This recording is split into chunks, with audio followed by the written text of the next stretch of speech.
நம்ம ஊர்ல நான் மாட்டு பண்ணை பார்த்துருக்கேங்க. பட் இந்த ஊர்ல எப்படி மாட்டு பண்ணை இருக்கும்னு எனக்கு தெரியல. இதான் ஃபர்ஸ்ட் டைம் நான் பார்க்குறேங்க. இந்த மாட்டு பண்ணையில மாடு பிளஸ் கன்னுக்குட்டி இதெல்லாம் சேர்த்துனா கிட்டத்தட்ட 1000 மாடுகள் இருக்கும். மாட்டு பண்ணைக்கு உள்ள போகும்போதே சில மாடுகள் பால் கறந்து முடிச்சுட்டு வெளியே அனுப்பிச்சுட்டு இருந்தாங்க.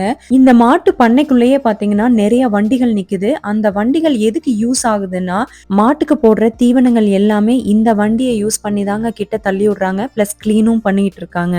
இந்த பண்ணையில சுத்தி பார்க்கும்போது, மாடுகள் இருக்கிற இடத்துல நெறைய ஃபேன் இருந்துச்சு. எதுக்காக இந்த மாடுகளுக்கு இவ்ளோ ஃபேன் இருக்குதுன்னா, மாடுகள் எல்லாமே கூட்டமா நிக்கிறனால, அந்த மாடுகளுக்கு ஆக்ஸிஜன் ரொம்ப கம்மியா கிடைக்கும். ஸோ ஃபேன் இருக்கும்போது அதுக்கு ஈஸியா வந்து கொஞ்சம் பிரீத்திங் ஸ்பேஸ் கிடைச்ச மாரியும் இருக்கும். மாடுகள்லாம் பார்த்தீங்கன்னா, பெரிய ஷெட்ல இருந்துச்சு. கன்னுக்குட்டி எல்லாம் பார்த்தீங்கன்னா, சின்ன சின்ன ஷெட்ல ஒவ்வொரு ஷெட்லயும் பார்த்தீங்கன்னா 3 கன்னுக்குட்டியா வந்து செப்பரேட் பண்ணி வச்சிருந்தாங்க. இந்த மாட்டு பண்ணைய பத்தி நீங்க நெறைய தெரிஞ்சுக்கணும் அப்டின்னா, நம்ம வாஷிங்டன் தமிழச்சி சேனல்ல ஃபுல் வீடியோவே போட்டிருக்கேங்க. மறக்காம போய் செக் பண்ணுங்க.